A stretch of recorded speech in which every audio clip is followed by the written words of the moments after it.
আর কদিন পরে তো আসছে আমাদের শ্রী জগন্নাথ দেবের চন্দন যাত্রা, যেটা অক্ষয় তৃতীয়ায় শুরু হবে এবং পুরীতে এটা 21 দিন ব্যাপী উৎসব হয়। এই সময় চন্দন লেপন হয় এবং অন্যান্য বিষয়গুলোও চলে। এই অক্ষয় তৃতীয়া নিয়ে যদি আমি বলতে শুরু করি, আজ পুরো দিন লেগে যাবে, অর্থাৎ 24 ঘন্টা আপনাদেরকে বিভিন্ন তথ্য দেওয়া শুরু করবো। আপনারা শুনলে অবাক হবেন, যেহেতু শুক্রবার দিনকে যখন লাইভ আসবো তখন অক্ষয় তৃতীয়াটা প্রায়, বিশেষ তিথিটা তো শেষের দিকে, ফলে আজকে কিছুটা বলেনি।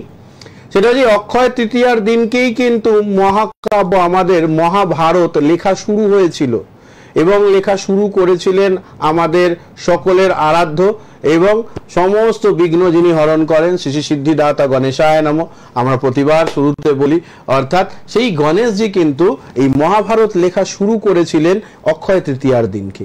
এই অক্ষয় তৃতীয়ার দিনকে গঙ্গা স্নান করলে সমস্ত সপ্ত জন্মের যে পাপ আপনি অর্জিত করেছেন সেগুলো ধুয়ে যায়, ওই জন্য অক্ষয় স্নান বলা হয়। এবারের অক্ষয় স্নানের শুভ মুহূর্ত রয়েছে কলকাতা এবং তার সম্মুখস্থ সমস্ত যে ঘাটগুলো রয়েছে সেখানে 11:10 পর্যন্ত সকালবেলা, এবং এটা শুরু হবে সকাল 6:07 থেকে।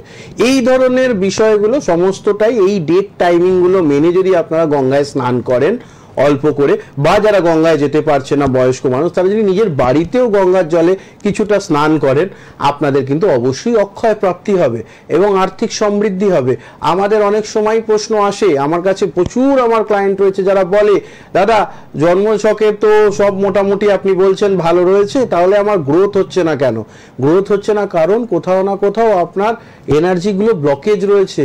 আপনার যেমন সূর্য মাঝে মধ্যে উঠলে পরেও তাকে কালো মেঘ ঢেকে দেয়, সেই রকমই আমাদের জীবনে চলার পথে আমরা জানতে অজান্তে অনেক রকম ভুল ত্রুটি দোষ করে থাকি, সেগুলোরও তো সাজা আমরা প্রকৃতির থেকে পাই।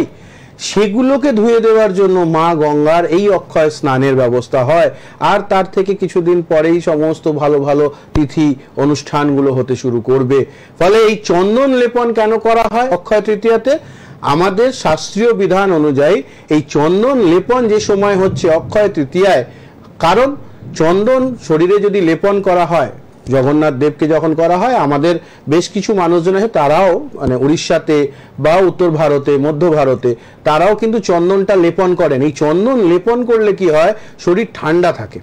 তখনকার দিনে তো এইরকম এসি, পাখা, এটা কুলার এগুলো ছিল না, তখন এগুলো ন্যাচারাল টেকনিক ব্যবহার করা হতো। চন্দন থাকলে পরে এই শুভ জিনিসগুলো ফলাফল পাওয়া যায়। পাশাপাশি আরো একটা জিনিস রয়েছে যেটা নিয়ে বলবো, খুব অবাক হবেন। এই অক্ষয় তৃতীয়ার সময়তে সূর্যদেব একদম ভারতবর্ষের উপরে লম্বভাবে কিরণ দেয়, অর্থাৎ একদম মাথার উপরে। ফলে ঠিক দুপুর 12টার সময় আপনি যদি কলকাতা, হাওড়া বা পশ্চিমবঙ্গের বাসিন্দা হন, মোটামুটি পুরুলিয়া পর্যন্ত, ঠিক দুপুর 12টায় দেখবেন আপনার মাথার উপরে সূর্য দেবতা রয়েছে এবং সেই সূর্য দেবতা কিন্তু আপনাকে তার ছায়া পড়ছে না, অর্থাৎ ওখানে ছায়া নেই, কারণ একদম লম্বভাবে রয়েছে। তাই জন্যই অক্ষয় তৃতীয়ার পূর্ণ স্নান এবং অক্ষয় তৃতীয়ায় বলা হয় যে কোনো কর্ম শুরু করলে পরে সেটা অক্ষয় অমর হয়। তাই জন্যই আমাদের বিভিন্ন যারা আমার যজমান রয়েছেন তারা অলরেডি খাতা পুজোর জন্য যোগাযোগ করা শুরু করেছেন। আপনারাও যারা মনে করছেন আপনাদের জন্মছকের বিশেষ প্রতিকার করাবেন, অবশ্যই যোগাযোগ করবেন। পাশাপাশি আরো একটা বিষয় বলবো, সেটা হচ্ছে প্রত্যেককে আবারও একটা ভালো টোটকা বলে দিই। সেটা হচ্ছে, আপনারা যে ব্যবসায়ী করুন না কেন, 125 গ্রাম গোবিন্দভোগ চাল বা কামিনী আতপ চাল, অর্থাৎ যেটা থেকে খুব সুন্দর সুগন্ধ বেরোয়, আতপ চাল কিন্তু সুগন্ধ বেরোয়, সেটা কামিনী আতপেই পাবেন আপনারা। ভালো কোয়ালিটির 125 গ্রাম কামিনী আতপ চাল, সঙ্গে 5টা কড়ি, লক্ষ্মীর কড়ি, নাভিশঙ্খ বলে যাকে, 5টা কমলের বীজ, কমল মানে হচ্ছে পদ্মের বীজ, যাকে কামাল গাঠা বলে হিন্দিতে, 5টা হচ্ছে 1 টাকার কয়েন, পরিষ্কার চকচকে, কাটা ফাটা নয়। হ্যাঁ, কাটা ফাটা মানে অনেক কয়েনের উপর দিয়ে দাগ হয়ে গেছে, এগুলো নয়, ভালো কোয়ালিটির। তাহলে 5টা কড়ি হয়ে গেল, 5টা কমল গাঠা হয়ে গেল, 125 গ্রাম কামিনী আতপ চাল হয়ে গেল, 5টা কয়েন হয়ে গেল, 5টা সুপারি, 5টা হরতুকি। ঠিক আছে, 5টা সুপারি, 5টা হরতুকি।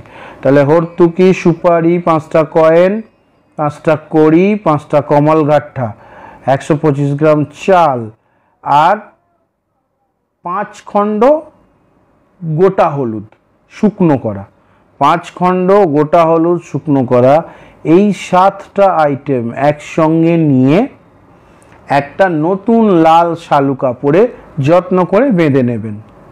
তারপর সেই লাল শালু কাপড়টাকে একটা হলুদ শালু কাপড়ে বেঁধে নেবেন, নিয়ে এটা আপনার ব্যবসা স্থলে উত্তর পূর্ব কোণে টাঙিয়ে দেবেন অক্ষয় তৃতীয়ার দিন। এই টোটকাটা ফলো করুন, অবশ্যই ভালো ফলাফল পাবেন। নীলাদ্রি নারায়ণ বসু হাঁটলে পরে টোটকা বলে, এটা হচ্ছে ব্যাপার। ফলে এইটা ফলো করুন, বাদ বাকিটা আমার উপর ছেড়ে দিন। নিশ্চিন্তে থাকুন, সব দিক থেকে ভালো হবে।